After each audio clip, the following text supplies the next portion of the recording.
Ah, you're here. Just in time. I've got everything ready. Follow me. Come on.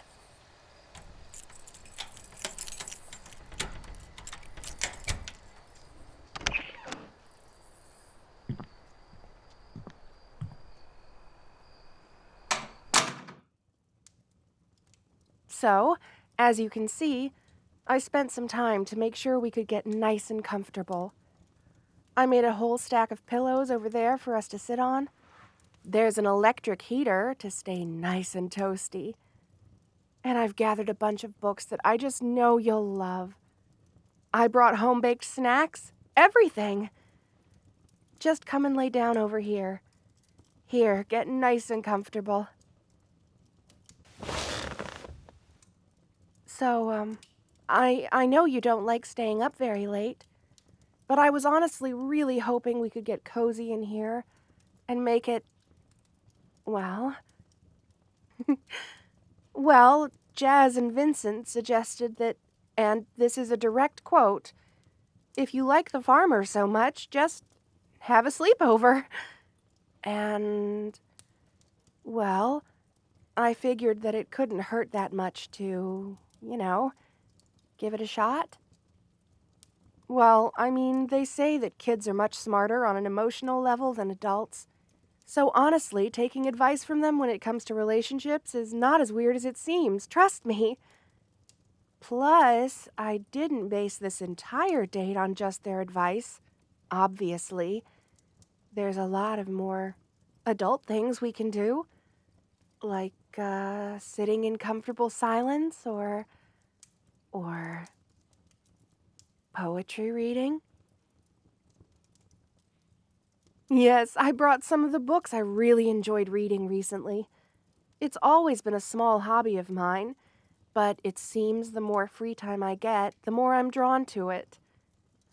There's just something about people all over history describing the same feelings, the same concepts, in a way that feels right to them, with words that change over the ages. They're also incredibly versatile. Some of them describe epic battles that changed all of history, and some of them talk about the most trivial little things, like how a boy is playing on the streets. It's all about what the writer wants it to be about, and the best poem isn't about the most important thing.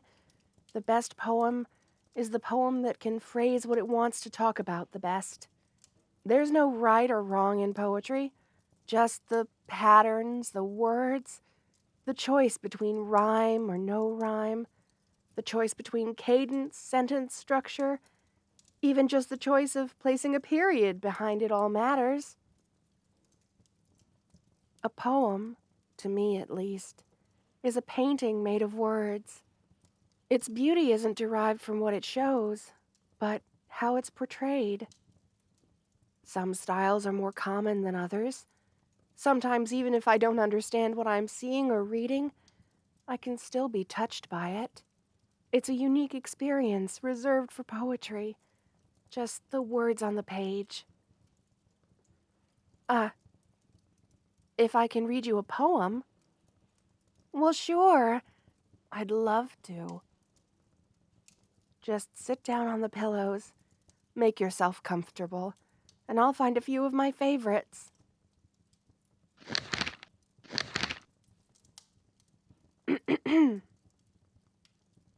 There is a silk ladder, unrolled across the ivy. There is that leaning over the precipice of the hopeless fusion of your presence and absence. I have found the secret of loving you, always for the first time. Thank you. Thank you. Thank you. This one's actually really interesting, because it wasn't written about someone who exists. The poet was one of the founders of surrealism in writing, and this poem is about a woman he'd never met, and presumably never did meet. I think it draws me so because it's not just about loving someone. It's about the very concept of love. The hopeless fusion of your presence and absence, to me means that he's talking about the idea of loving someone. The love for someone is there, it's just that the person he's in love with isn't. A fusion of presence and absence. It's there, but it isn't. Like a faint remnant of a person. Like an idea of something. A need for someone or something, without knowing what it is.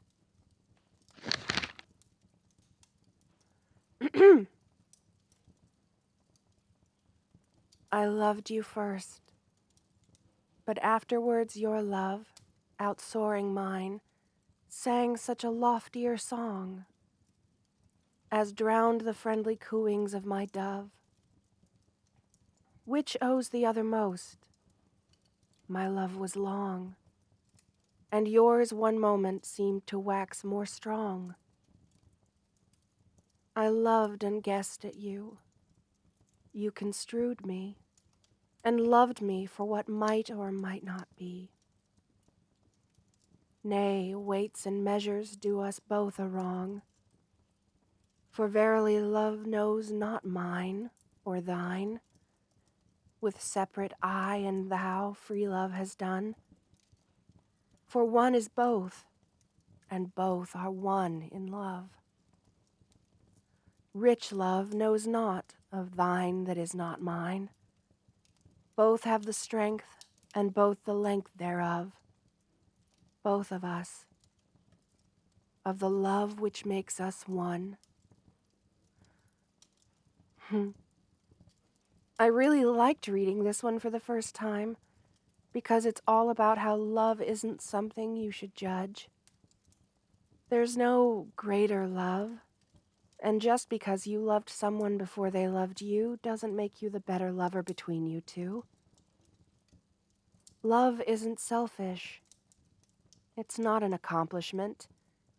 Being in love isn't an achievement to check off. It's a bond between two people that makes me and you into us. Love isn't about who's willing to do more. It's about being there for each other. It's about showing how you feel. Not just in big things, but in the little things too. It's about making dinner for each other. That hug you share just before you both fall asleep. The small touch of your fingers when you're walking together.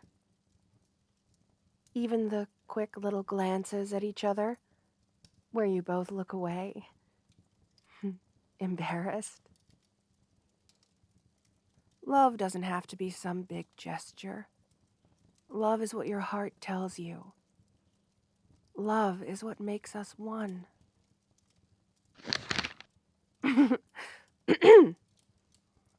Dearest heart, in valley lay. Dearest children, how good are they? In time you'll think the world is cruel, made to break, to conquer, brutal.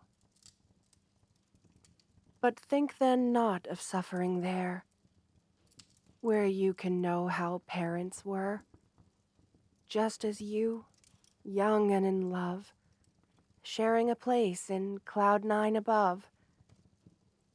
Think of how, in each and every age, people found happiness, not just rage. Think of how, when you were young, the birds in the sky just as sweet sung.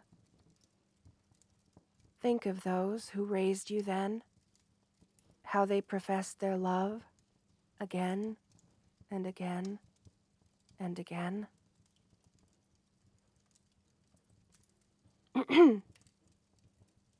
So, what do you think of that one? Really? You like it? That's great. You see, I wrote it myself. And I really wanted to know what you'd think, so I tried to sneak it in between the other poems. Hmm? Oh. Well, now that you mention it, I guess that is true. All of these poems are about love. I didn't notice before. You have a poem for me, too? Oh, what's it about? Also about love? What a coincidence.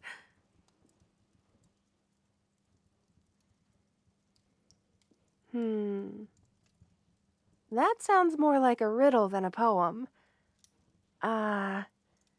Wouldn't the answer be a pendant? Oh, wow. It's gorgeous. I've never seen anything quite like this. Is it a family heirloom or a mermaid's pendant? Oh. Farmer, you do realize what this indicates, right? The way this is usually used, it's a proposal for... Really? You mean it? Oh my, yes! 1,000 times yes! 1,000,000 billion trillion times yes! Oh, oh, I never expected this. I knew when you gave me a bouquet that you wanted to be serious with me, but I never expected you to want to get this serious. To give me a mermaid's pendant. To ask me to marry you, just like this. No, I couldn't have imagined a better moment, really. A romantic date I planned for us. All night to ourselves, nothing to do other than love each other. Oh, it's perfect, Farmer, truly. I love you, too, with all my heart. I've had really strong feelings for you since you came here, but every time you gave me a gift, every time we talked, I just had this feeling that we were made for each other, you know? It's unlike anything I've felt for anyone before. Oh. Gee, you've got me all flustered now. I don't even remember what I was going to do next. Whoa! Oh.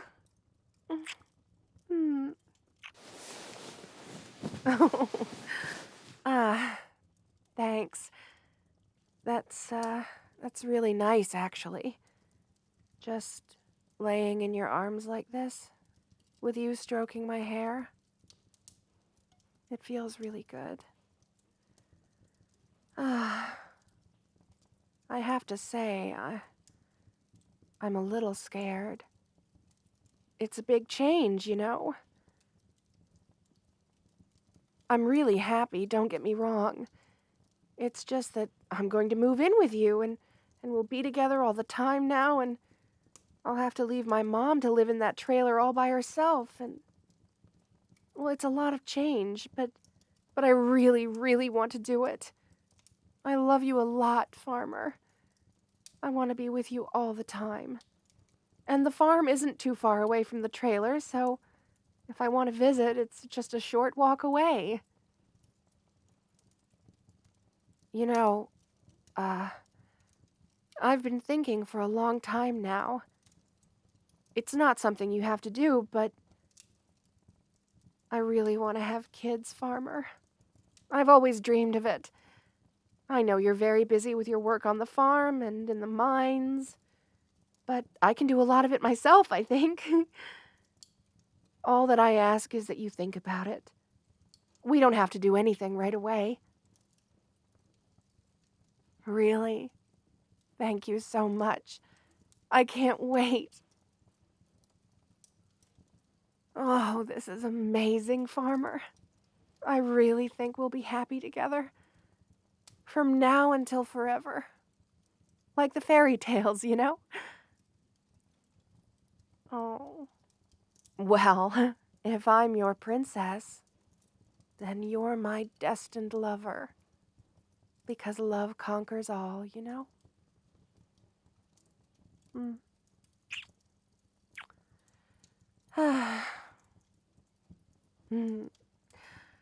We should probably tell Louis about this so he can set up the marriage, you know?